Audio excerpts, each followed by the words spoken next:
اور بہت اچھی بات آئی کہ ہم کسی نسب کے ساتھ تعلق رکھتے ہوں کہ میں فلاں کی نسل میں سے ہوں. کہاں لے کے جائیں گے؟ بخاری شریف کی وہ حدیث، اللہ کے رسول مکرم علیہ السلام اپنے خاندان والوں کو جمع کر کے خطاب فرمائے، اے خاندان بنو عبد المطلب، اے خاندان بنو ہاشم، اپنے آپ کو جہنم کی آگ سے بچاؤ، کل میں تمہارے کسی کام آنے والا نہیں. اے صفیہ میری پھوپھی جان، اپنے آپ کو جہنم کی آگ سے بچائیے، میں کل آپ کے کسی کام آنے والا نہیں. اور اے فاطمہ میری لخت جگر، بیٹا اپنے آپ کو جہنم کی آگ سے بچانا، کل میں تمہارے کسی کام آنے والا نہیں ہوں. اللہ کے رسول مکرم اپنے خاندان کے لوگوں کو لخت جگر کو یہ فرما دیں، باقی کسی کی کیا اوقات یہ حیثیت رہ جاتی ہے کہ وہ اس پر مطمئن ہو کر بیٹھ جائے کہ میں فلاں کی نسل میں سے ہوں اور اس بنیاد پر میری بخشش ہو جائے گی. یہ سارے چور دروازے قرآن نے بھی اور رسول اکرم علیہ السلام نے بھی بند کر.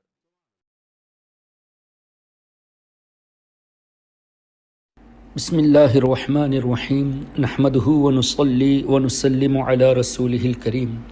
محترم حضرات، ہماری کمزوری آج کے اس معاشرے میں یہ ہے کہ اگر کوئی سٹار بن جاتا ہے، کوئی ٹی وی چینل پہ آ جاتا ہے، کوئی اپنے آپ کو بڑا مقرر پیش کر دیتا ہے تو لوگ سمجھتے ہیں کہ اس کی جتنی باتیں ہیں وہ سب صحیح ہے. اس کی تشریح میں نہیں جاتے، اس کی تحقیق میں نہیں جاتے کہ وہ جو کہہ رہا ہے وہ واقعی میں قرآن اور حدیث تفاسیر کی روشنی میں صحیح ہے بھی یا نہیں.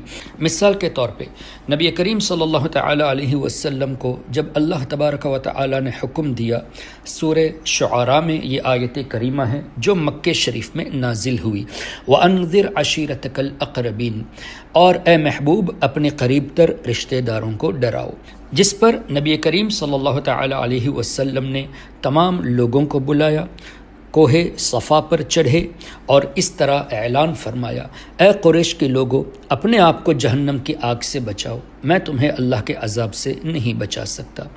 اے بنی عبد مناف، اسی طرح اے میری پھوپھی صفیہ، اے میری بیٹی فاطمہ، اس طرح کے الفاظ نبی کریم صلی اللہ تعالی علیہ وسلم نے ادا فرمائے.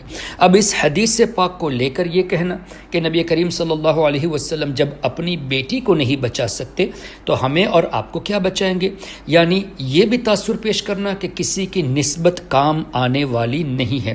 محترم حضرات، سب سے پہلی بات تو یہ کہ یہ حدیث پاک امام مسلم نے کتاب الایمان میں تحریر فرمایا اور امام بخاری رضی اللہ تعالی عنہ نے کتاب تفسیر القرآن میں اس حدیث پاک کو تحریر فرمایا، جس کے شرح میں امام ابن حجر عسقلانی رضی اللہ تبارک و تعالی عنہ فرماتے ہیں کہ یہ واقعہ مکہ شریف میں ہوا، یعنی شروع اسلام کا یہ واقعہ ہے. اب اس سے مراد کیا ہوا کہ جو لوگ ایمان نہیں لاتے ان کی شفاعت نہیں ہوگی. اب اس حدیث پاک کو فٹ کر کے اس طرح کہنا کہ نسبت کام نہیں آتی، جبکہ حضور علیہ السلام اپنی بیٹی کو بھی نہیں بچا پائیں گے، معاذ اللہ رب العالمین، کیا اس طرح حدیث کو مسکوٹ کرنا کسی عالم کی شان ہو سکتی ہے؟ کیا انہیں نبی کریم صلی اللہ علیہ وسلم کے وہ فرامین نظر نہیں آئے کہ اے فاطمہ تم جنتی عورتوں کی سردار ہو؟ کیا حضور علیہ السلام کی یہ فرامین نظر نہیں آئے کہ میرے یہ بیٹے امام حسن اور امام حسین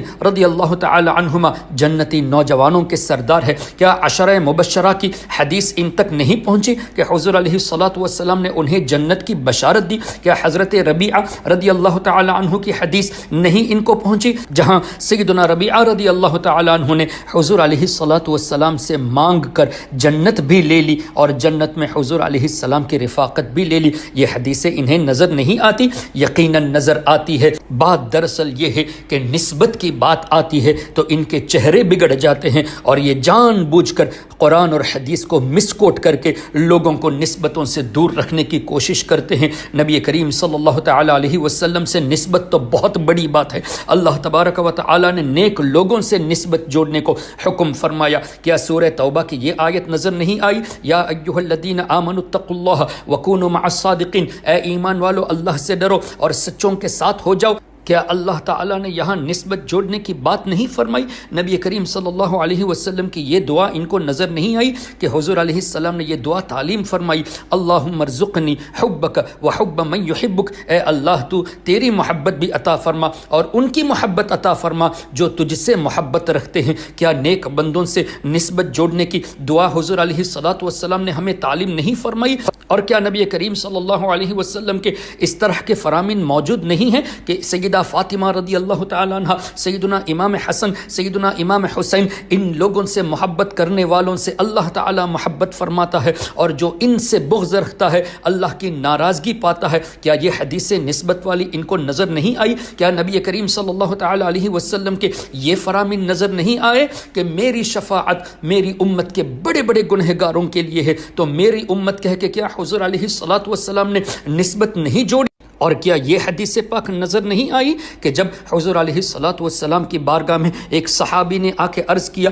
کہ یا رسول اللہ قیامت کب آئے گی؟ حضور علیہ السلام نے پوچھا اس کے لیے تیاری کیا کی ہے؟ اس صحابی رسول نے یہ فرمایا یا رسول اللہ میں تو صرف اتنا جانتا ہوں کہ میں اللہ اور اس کے رسول سے محبت کرتا ہوں۔ تو اس پر کیا حضور علیہ السلام نے یہ نہیں فرمایا کہ تم جس سے محبت کرتے ہو اسی کے ساتھ تمہارا حشر ہوگا؟ یقیناً یہ حدیث سے پہنچی ہے، لیکن دراصل بات یہ ہے حضور علیہ الصلاۃ والسلام اور نیک لوگوں کی نسبت سے ان کو ایسی چڑ ہے کہ یہ قرآن کو مسکوٹ کرنے پر بھی آ جاتے ہیں اور حدیث کو مسکوٹ کرنے پر بھی آ جاتے ہیں، تاکہ لوگوں کو نسبت سے دور رکھ کر لوگوں کے ایمان و عقیدے کو خراب کر سکے۔ اللہ تبارک و تعالی اس طرح کے لوگوں سے ہمارے معاشرے کی حفاظت فرمائے۔ اور میری گزارش ہے ان تمام لوگوں سے جو ایسے لوگوں کو سٹیج دیتے ہیں، جو ایسے لوگوں کو موقع دیتے ہیں، انہیں چاہیے کہ ایسے لوگوں کو دور رکھے تاکہ وہ ذمہ دار نہ بنے۔ ان کی تقریریں سن کر اگر کوئی نسبت کے خلاف اپنا موقف رکھتا ہے، اپنا عقیدہ بدل دیتا ہے، تو یہ لوگ جو ان کو سٹیج دیتے ہیں یہ ذمہ دار ٹھہریں گے۔ اللہ تبارک و تعالی ہم سب کے ایمان و عقیدے کی حفاظت فرمائے۔ السلام علیکم ورحمۃ اللہ۔